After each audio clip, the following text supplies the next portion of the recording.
Well, people actually do want to pay, and the ones that don't are not serious. Correct. So yeah, so I got over my little hump of feeling weird about asking a celebrity for money, and from now on I'll say to them straight away, it's this much, pay up, Yeah, and and then there's that's funny. respect.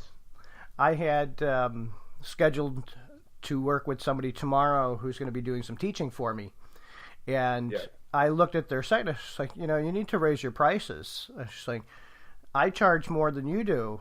I said, yeah, and I don't feel comfortable. So I actually ended up paying her more than what her site lists because I know the value, of what I'm yeah. getting, and it's one of those things you have to really be comfortable where you're at, and you have to understand that, we're providing a service, and our time is very valuable. So when Well, it, I've spent years and years of time studying.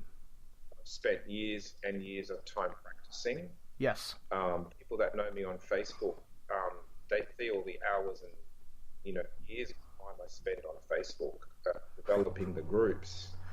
And I'm on Psychic TV in Australia as well. I do television here. Um, it's just like any other profession.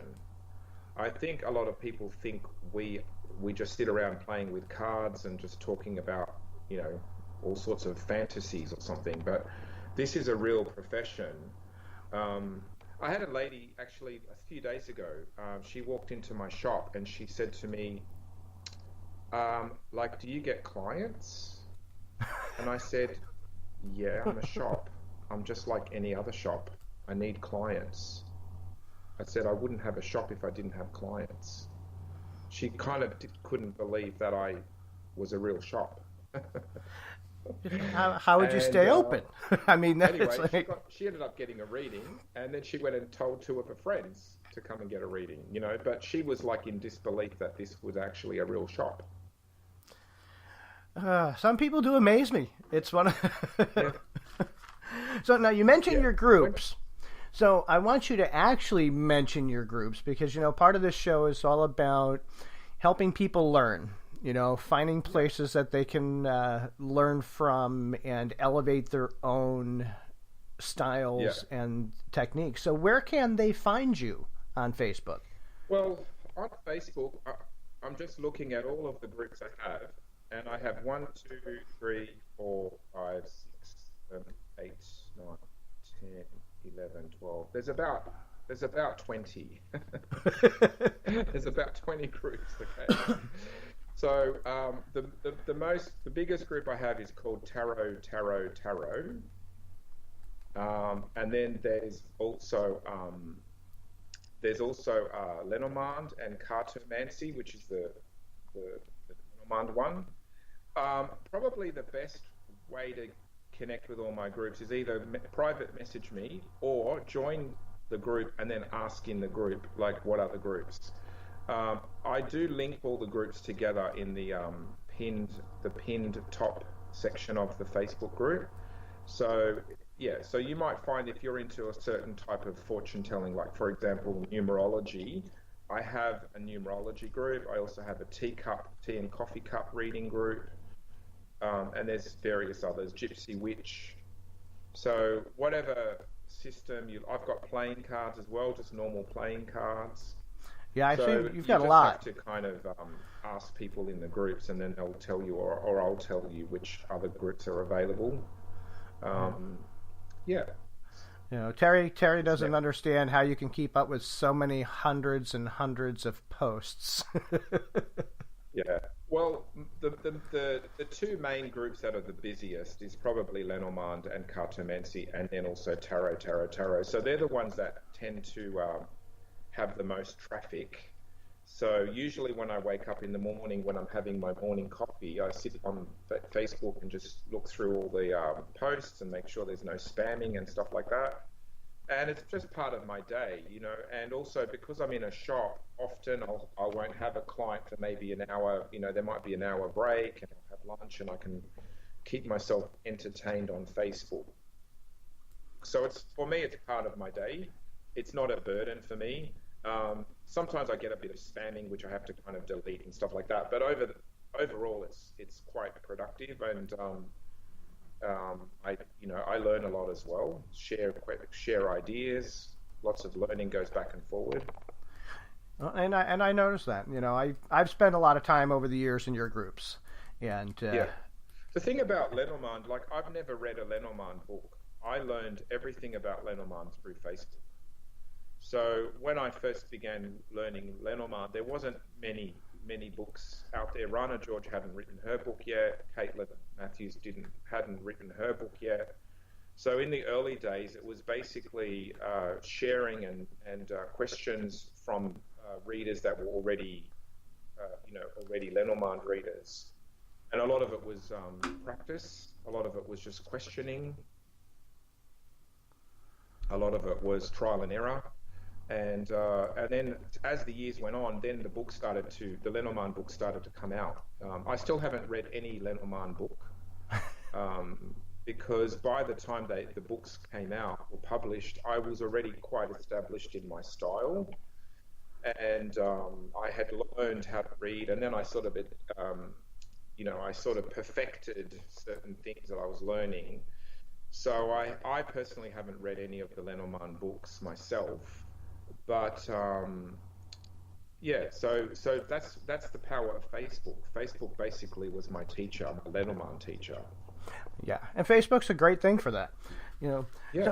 And sometimes I see a lot of people wasting it because they've got this resource of Facebook with all these different readers around the world, 24 hours, and they don't use it. And I think that's just such a shame because they've almost got like this teacher online. 24 hours of the day, there's always someone on there commenting, and there's always usually some expert or some really good reader that you can learn from. And some people don't seem to connect to that idea. So I don't know. I did. I just took to it and I was like, wow, this is just such a resource. I have access to all these Lenormand readers from around the world and tarot readers and all the other readers as well. And what better place to learn? If I have any question or if I get stumped by something, I just put it in Facebook and then I work it out. Yeah, and you can always come back to it, and it's still there because it's always in a post. That's right. It's such a resource, it's like a living library with real people. So do you have anything new that you've got coming up? Anything new? I have a lot of online courses on Facebook. So if you're interested in doing a proper course with me, you can private message me. I have got Lenormand GT, I have Lenormand Beginners, I have Lenono Professional.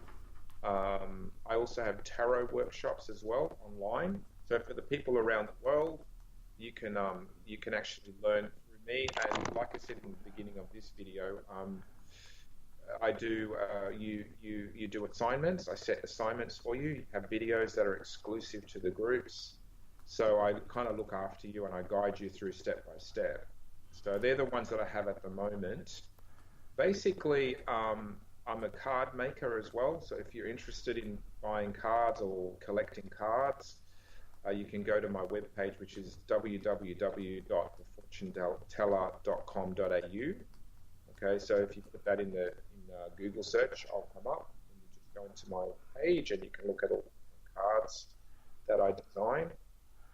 I have quite a few of yours, from the years. Yeah, well, people find that once they buy one of my card decks, they often start collecting. I have a lot of people around the world that collect. So you're the one I have to blame. Which one's that? I said, you're the one I have to blame. That's right.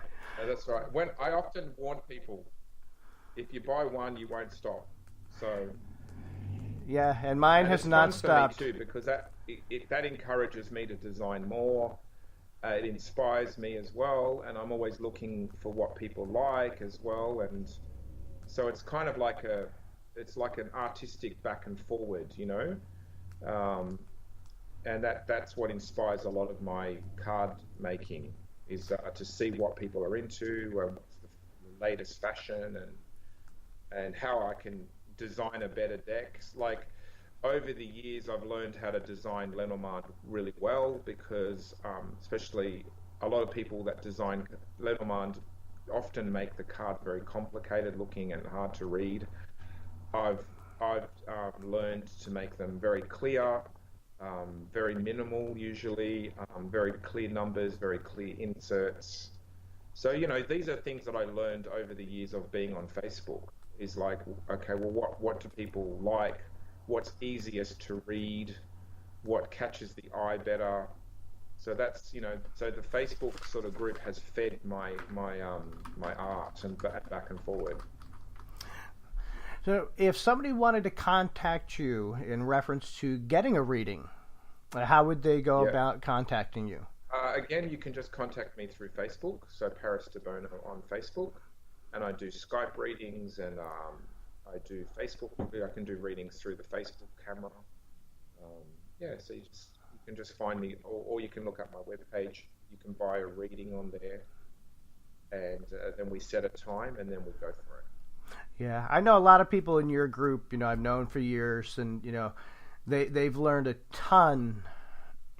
From being in your groups, the different styles and techniques that you have to, as well as some of the interesting pictures that you post, which I love. Well, look, because I think they put people out into, take them out of their box, and make them think differently.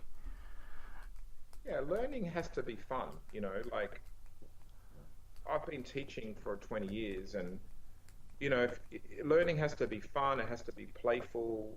When you create a space of fun in a classroom or even on Facebook, people thrive. And I often like to put cheeky, fun sort of posts up there, make people laugh a little bit.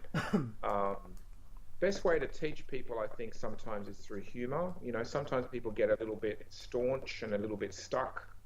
Yes. Especially the tarot people. The tarot people are usually very staunch. So I usually try to make it a little bit funny, make it sort of like calm people down a little bit. I think sometimes tarot people get a little bit psychological, and I try to make it fun and not so highbrow. At the end of the day, most clients want to know about their love life and their career, and that's kind of it. So sometimes tarot people take themselves too seriously, and I try to bring it down to earth. Try to make it playful. Yeah, and I enjoy that. Yeah, I don't know where you get some of these pictures, but the pictures, they sort of pop up in all sorts of places, and I just sort of try to figure out a way to make it relevant to the group. Yeah, some of these pictures are from like the 40s. So you never know what's going to pop up in the group. And so I think that's what people. I think that's what they're drawn to, because they wake up and they join the Facebook group, and then they start seeing these funny posts and also serious posts too. Oh yeah. So Terry Smith has a question. She wanted to know if there's anything that you will not read due to either ethics or any other personal reasons that you won't do readings on. I don't read about death, because unless someone has a terminal illness, but if someone just walks into my shop and says, "Can you tell me when I'm going to die?" I'll say no. The thing I don't go anywhere near is spells, curses, black magic, that kind of thing. I'm just not interested in that stuff, and I just find that as a professional, when you allow that kind of stuff, people just get all sorts of all weird and tangled up and problematic. So I just avoid all of that. So if someone comes in and says, can you see that I've got a curse on them? I say, no, you don't, and I just move on. And so I keep away from that kind of mentality. I'm not really I'm not really a medium, so I don't really talk about dead people so much. Sometimes if I'm doing a reading and maybe I'm feeling perhaps an ancestor or someone that's passed away wants to have a message, I will give that message if it comes through. But I'm not a person that will sit down with a client to talk about,